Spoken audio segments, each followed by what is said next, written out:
ఆ తరువాత బలరామకృష్ణుడు వెళ్ళిపోయిన తర్వాత దృష్టజ్యుమ్నుడు ఇంటికి వెళ్ళాడు. తండ్రి గబగబా ఎదురొచ్చి అడిగాడు, "విరే వాళ్ళు ఎక్కడుంటారా, ఏం చేస్తున్నారా చెప్పు" అని అడిగాడు. ఆ ఇద్దరును కృష్ణనట్లొప్ప తోడ్కొని చని ఒక్క ముదుసలిసాని కడుపు మ్రొక్కి ఆ కన్యక మ్రొక్కించి మరి ఒక్క గౌరవవర్ణుండు పంప గడకతోడ నలుగురు భూసురనాథ గృహంబుల కరిగి భైక్ష్యము తెచ్చి అంత కూడు నొగిన అయ్యవ్వకు నొప్పించియున్న అయ్యవ్వయు ద్రౌపది నద్ధి పిలిచి బలి విధానములకు బ్రాహ్మణాతిథులకు అన్న కాంక్షులైన అధ్వగులకు అగ్రమిందు బుచ్చి అయ్యగ్రశేషంబు చెలువ 2 పాళ్ళు సేయు మొనర వెడద ఉరంబున నన్నువ కడుపున దృఢ కఠిన తనువు గల ఆతనికి ఇందెడరనొక పాలు విట్టుము వడిన్ నాగాయుత బలంబువాడు ఆతడు అబలా. నాన్నగారు ఏమైందో తెలుసా, ఇక్కడ స్వయంవరం అయిపోయిన తర్వాత నేను వెనకాతలే వాళ్ళ వెంట వెళ్ళాను. ఇద్దరు తీసుకెళ్ళారు కృష్ణని. వాళ్ళు కృష్ణ అని కదా అంటారు. ఇద్దరు తీసుకెళ్ళారు. అర్జునుడే వాళ్ళకి తెలుసు, భీముడు కూడా చేరాడు పక్కన. ఇద్దరూ కలిసి ఒక కుమ్మరి ఇంట్లోకి వెళ్ళారు. అక్కడ ఒక ముసలి అవ్వ ఉంది. వీళ్ళు వెళ్ళి నమస్కారం చేసి కృష్ణని కూడా నమస్కారం చేయమన్నారు. కృష్ణ కూడా నమస్కారం చేసింది. నమస్కారం చేసిన తర్వాత ఏదో కాసేపు మాటలు జరిగాయి. ఆ తరువాత ఆ అవ్వ అంది, "వెళ్ళి భిక్షాన్నం తిండిరా, తినాలి కదా" అంది. నా చెల్లెలు అక్కడే కూర్చునుంది. వీళ్ళు వెళ్ళి భిక్షాన్నం పట్టుకొచ్చారు నాన్నగారు. పట్టుకొచ్చి అక్కడ పెట్టారు. పెట్టి ఆ అవ్వకి చూపించితే అవ్వ ద్రౌపదీదేవిని పిలిచింది.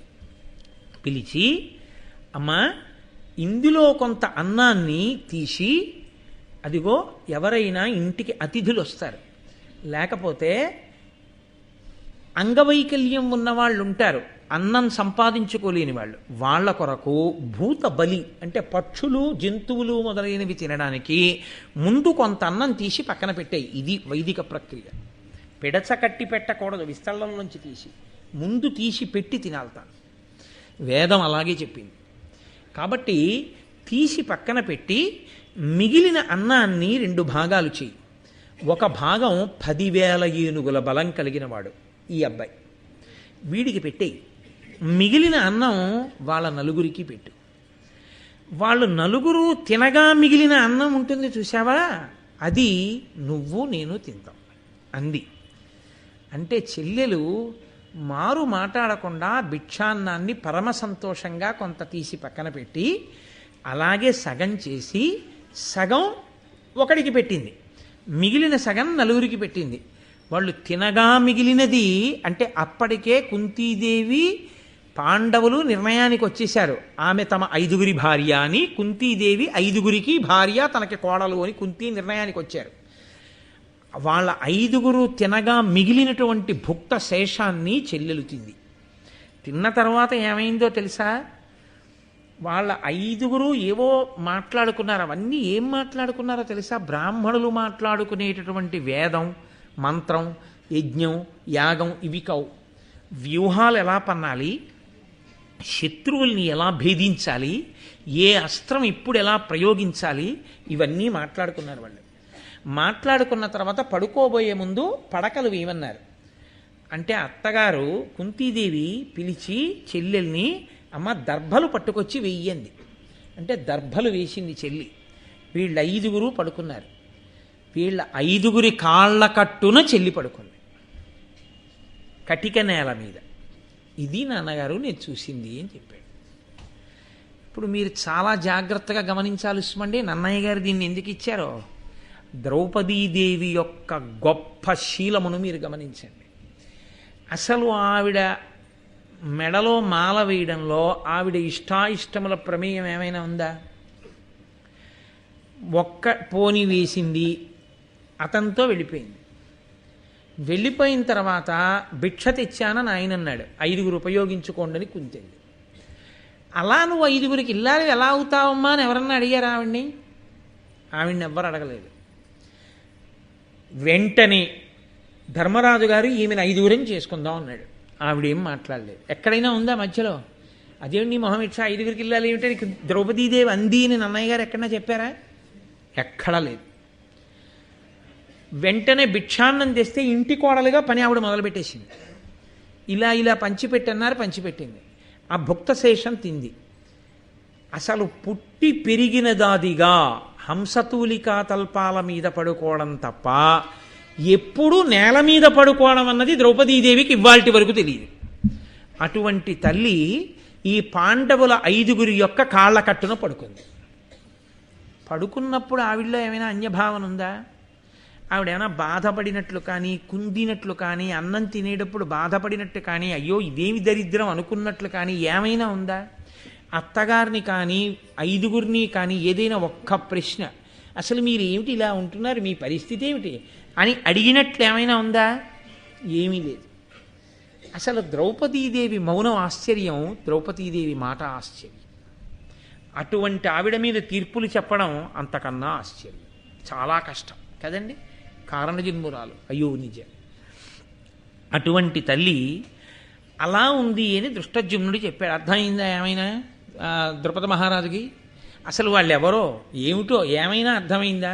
ఆయన అన్నాడు, బ్రాహ్మణులు వెడితే నిజం చెప్తారు, వాళ్ళ ముఖం చూసి కాదనలేరుగా, అందుకని కొంతమంది బ్రాహ్మణులు వెళ్ళి అడిగిరండి అని పంపాడు. ఆ బ్రాహ్మణులు వచ్చారు. రాగానే ధర్మరాజు గారు భీముణ్ణి పిలిచి, ఒరే వాళ్ళకి అర్ఘ్యపాద్యాదులు ఇవ్వండి రా అన్నాడు. అర్ఘ్యం ఇచ్చాడు, పాద్యం ఇచ్చాడు, పూజించాడు, కూర్చోబెట్టాడు.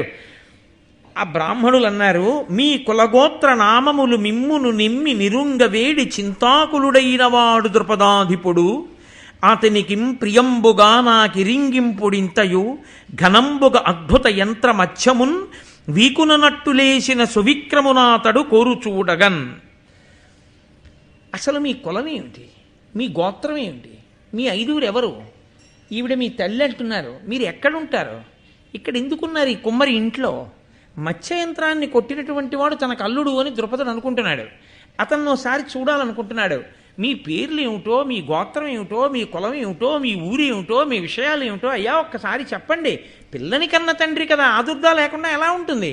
ద్రుపదుడు కంగారు పడుతున్నాడు అన్నారు. అంటే ధర్మరాజు గారు అన్నాడు, మీ రాజుగారు తన కూతుర్ని వేరొక ఇంటి కోడల్ని చేయడానికి పెట్టినటువంటి నియమం ఏమిటి? మత్స్యయంత్రాన్ని కొట్టడం. కొట్టే తెచ్చాడా ఇతను? కొట్టే తెచ్చాడు. కాబట్టి కొట్టి తేగానే ధార్మికంగా పిల్లని మా ఇంటికి తెచ్చుకోవడం అయిందా లేదా? అయింది.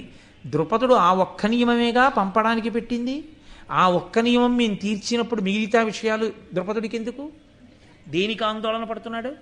అందుకని ఏమీ కంగారు పడద్దని చెప్పండి. నేను మీతో మనవి చేశాను కదా, ధర్మరాజు గారు సామాన్యుడు కాడు, చాలా గడుసుతనంగా మాట్లాడతాడు. ఆయన అర్థం చేసుకోవడం చాలా కష్టం. అసలు ఆయనతో మాట్లాడాలంటే భారతంలో ఒక్క ఆవిడే ద్రౌపదీదేవికే చెల్లుతుంది. కాబట్టి ఇప్పుడు దృష్టజుమ్నుడికి మరింత ఆ ద్రుపదుడికి మరింత మతిపోయింది. అసలు ఎవరో తెలియదు, ఏమిటో తెలియదు, ఇది ఎక్కడ గొడవ? కాబట్టి ఆయన ఏం చేశాడంటే, ఒక పని చేయండి, బ్రాహ్మణులు, క్షత్రియులు, వైశ్యులు, ఇతర కులాల వాళ్ళు 5 రకాల వాళ్ళు ఎక్కేటటువంటి రథాల్ని తీసుకెళ్ళి ఇంటి ముందు నించోపెట్టి, మిమ్మల్ని ద్రుపదుడు రమ్మంటున్నాడు ఒకసారి మర్యాదకి అని పిలవండి, వాళ్ళు ఏ రథం ఎక్కొస్తారో చూడండి. అప్పుడు కొంత సమాచారం వస్తుందిగా. 5 రకాల రథాలు ఇంటి ముందు పెట్టి, అయ్యా మిమ్మల్ని ద్రుపద మహారాజు గారు పిలుస్తున్నారు మీ మామగారు. ఇప్పుడు వీళ్ళు ఏం చేశారో తెలుసా అండి? 5గురు బ్రాహ్మణులు ఎక్కే రథాలు ఎక్కడమ్మా అనేసి క్షత్రియులు ఎక్కే రథాలు ఎక్కారు. ఇదో పెద్ద యోమై. రత్నములతో తాపడం చేయబడినటువంటి క్షత్రియులెక్కే రథాలెక్కి వాళ్ళందరూ చక్కగా వచ్చారు.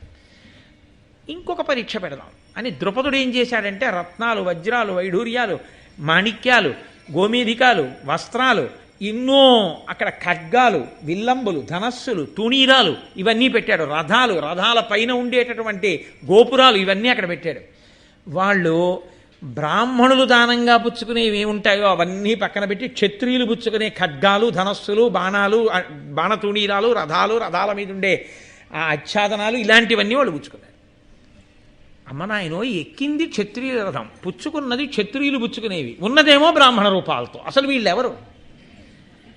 ఇక వీళ్ళని తిన్నగా అడిగి తెలుసుకోవడం వినా మనం తెలుసుకోగలిగింది లేదనిపించింది ద్రుపదుడికి. వీళ్ళని కూర్చోబెట్టి, కుంతీదేవిని కూర్చోబెట్టి, ఉన్న వాళ్ళల్లో పెద్దవాళ్ళ కనపడుతున్నాడని ధర్మరాజు గారిని అడిగాడు, అయ్యా మీ 5గురు ఎవరు అసలు, దయచేసి తెలియచేయండి అని.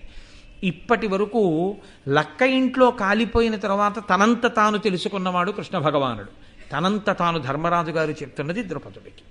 పిల్లనిచ్చిన మామగారు కదండి, మామగారు ఆందోళన పడకూడదు.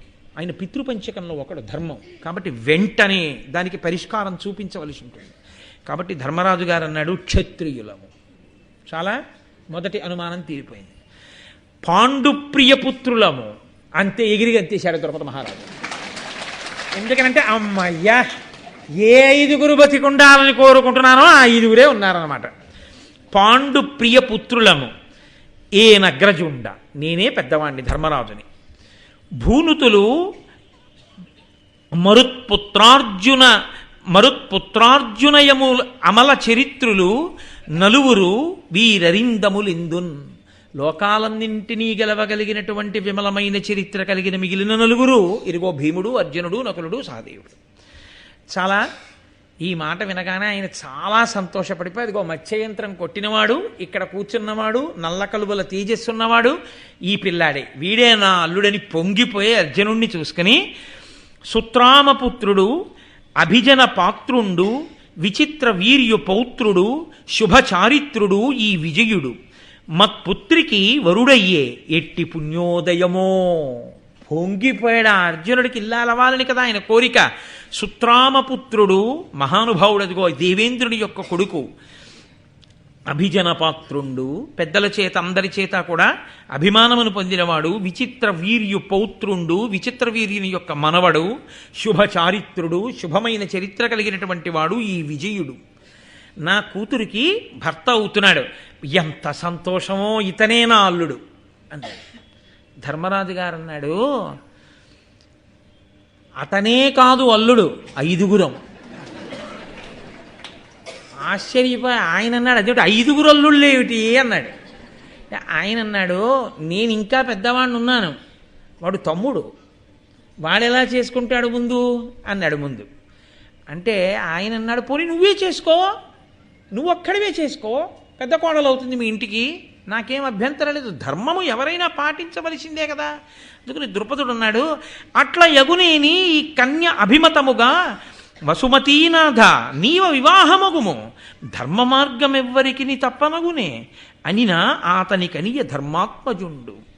పోనీ నువ్వు చేసుకోవయ్యా అంటే, ఇప్పుడు ధర్మరాజు గారు అన్నారు, కాదు కాదు, మేము 5 ఈ అమ్మాయిని వివాహం చేసుకుంటాం, మేము 5 నీకు అల్లుళ్ళం అవుతాం, ఈమె మా 5 వలన కుంతీదేవికి కోడలవుతుంది, పాండురాజు గారికి కోడలవుతుంది అంటే, ద్రుపదుడు ముక్కున వేలేసుకుని అన్నాడు, ఒక్క పురుషునకు భార్యలు పెక్కెండ్రగుట ఎందుకలదు, పెక్కెండ్రకు ఆలొక్కతయగుటే ఏ యుగముల ఏ కథలను వినియు ఎరుగమెవ్వరి వలనన్. లోకంలో ఎక్కడైనా ఒక్క పురుషుడికి ఒక భార్య ఉంటుంది, ఒక్కొక్కచో ఒక పురుషుడికి ఎక్కువ మంది భార్యలు ఉంటారు తప్ప, ఒక్క స్త్రీకి 5 భర్తలు ఉండడం ఎక్కడా చూడలేదు. అసలు ఏ యుగంలో ఎప్పుడైనా ఎక్కడైనా ఇదంటే కథ విన్నామా? ఎక్కడా లేదు. ఒక ఆడదానికి 5 భర్తలు ఏమిటా? మీరు నేను ఏమీ 4 పీక్కోక్కర్లేదు, పీక్కోవలసినంత ద్రుపదుడు పీక్కున్నాడు. ఎందుకో తెలుసా అండి, పాపం ఆయన తండ్రి, ఆయనకి బాధ ఉండదండి అసలు, ఎక్కడా కనీ విని ఎరుగని ఆచారం తీసుకొస్తేను. అందుకని ఆయన అన్నాడు, ఏ యుగంలో ఎక్కడైనా విన్నావా? ఎంత నవ్వుల పాలు, ఒక్క ఆడపిల్లని 5 ఇవ్వనా? 5 భార్య అవుతుందా? ఎలా అవుతుంది? ఎప్పుడైనా విన్నావా? నువ్వు ధర్మరాజు, నీ నోటి వెంట అనవసరపు మాట రాదు. ఈ మాట ఎలా అంటున్నావు? సరే, ఈ మాట అన్నాక నాకు ఇంకో ఆలోచన చెప్పడానికి అసలు ముందు నేను స్థిమితపడాలి కదూ. రేపు మళ్ళీ నువ్వు, అర్జునుడు, నేను, కుంతి మనం మళ్ళీ కూర్చుందాం, దుష్టజమ్నుడు కూర్చుని మాట్లాడుకుందాం, ఇవాళకి వెళ్ళి విశ్రాంతి తీసుకోండి మహాప్రభు అన్నాడు. ఈలోగా గబగబా వేదవ్యాసుడు వచ్చారు. అమ్మ నాయనో, వ్యాస భగవానుడు వచ్చాడు, మహానుభావుడు, పెద్దవాడు, ఇంకా ఇటువంటి సమయంలో ఆయన రావడం కన్నా అదృష్టమే ఉంది, ధర్మం చెప్పేవాడు దొరికాడు అని ఆయన్ని ఉన్నతాసనం ఇచ్చి కూర్చోబెట్టి గౌరవించి అర్ఘ్యపాద్యాదులిచ్చి ఆయనకి ఈ ప్రశ్న నివేదించాడు. నివేదించి, అయ్యా వీళ్ళు 5 చేసుకుంటామంటున్నారు నా ఒక్క కూతుర్ని, అందున ఎవడో అన్నమాట కాదు, సాక్షాత్తు ధర్మరాజు అంటున్నాడు, నేనేం చెయ్యాలని అడిగాడు. అంటే ధర్మరాజు వ్యాసుడికి నమస్కరించి అన్నాడు, నగియును బొంకునందు వచనంబు అధర్మమునందు చిత్తమున్ తగులదు నాకు ఎన్నడును ధర్మవశ్యము అట్ల కావునన్ వగవక మాకు ఏవురకు వారిజలోచన కృష్ణ నీదగుందగదను నీ విచారములు తక్కి వివాహమునర్పు మొప్పుగన్ నగియును బొంకునందు వచనంబు. నేను పరిహాసానికి కూడా నా మాటలో అబద్ధం ఉండదు. అధర్మమునందు చిత్తము, నా మనస్సు ఎన్నడూ అధర్మమునందు నిలబడదు. కాబట్టి నా నోటి వెంట మాట వచ్చినా, నా మనసులో ఆలోచన వచ్చినా అది ధర్మమే. ధర్మము కాని ఆలోచన, ధర్మము కాని మాట పరిహాసానికి కూడా నాకు రాదు. కాబట్టి నేను ఏదన్నానో అది సత్యం. కాబట్టి ఈమె 5గురికి భార్య కావలసింది. కాబట్టి ఈమెని మేము 5గురము చేసుకుంటాం. ఇతపూర్వం ఎప్పుడు వినలేదు అంటున్నావు కదూ, ఒక్క ఆడది అనేక మందికి భార్య కావడం. గౌతముని వంశంలో జటిల అనబడేటటువంటి ఆడపిల్ల పుట్టింది. ఆమెని 7 ఋషులు ఒక్కతిని భార్యగా చేసుకున్నటువంటి దృష్టాంతం ఉంది. దాక్షాయణి అని ఒక మునికన్యక, ఆమెని 10 మంది ప్రచేతసులు వివాహం ఆడారు. ఆమె 10 మంది ప్రచేతసులకి భార్య అయింది. గురులలోన పరమగురువు తల్లియ అట్టి తల్లి వచనమును విధాతృకృతము అన్యథాకరింప అలవియే అనినం దొరకు ఇట్టులనియే ద్రుపద విభుడు. లోకంలో గురువులకు గురువు ఎవరంటే తల్లి. మాతృదేవోభవ అని కదా ఉపనిషత్తు. అటువంటి గురువైన మా అమ్మ తన నోటి వెంట ఎన్నడూ అసత్యం పలకదు. మా అమ్మ శక్తి అటువంటిది. ఆడి తప్పడం కానీ, అసత్యం పలకడం కానీ, మా అమ్మ అన్నది అసత్యం అవ్వడం కానీ ఇప్పటి వరకు లేదు. కాబట్టి మా అమ్మ నోటి వెంట వచ్చింది అంటే బ్రహ్మగారి నిర్ణయం అదేనన్నమాట. మా అమ్మ 5గురు ఉపయోగించండి అంది. కాబట్టి మేము 5గురము ఆమెని స్వీకరిస్తాం. అంటే ద్రుపదుడు వ్యాసుని వంక చూసి నమస్కారం చేసి, అయ్యా మీ నిర్ణయం చెప్పండి అన్నాడు.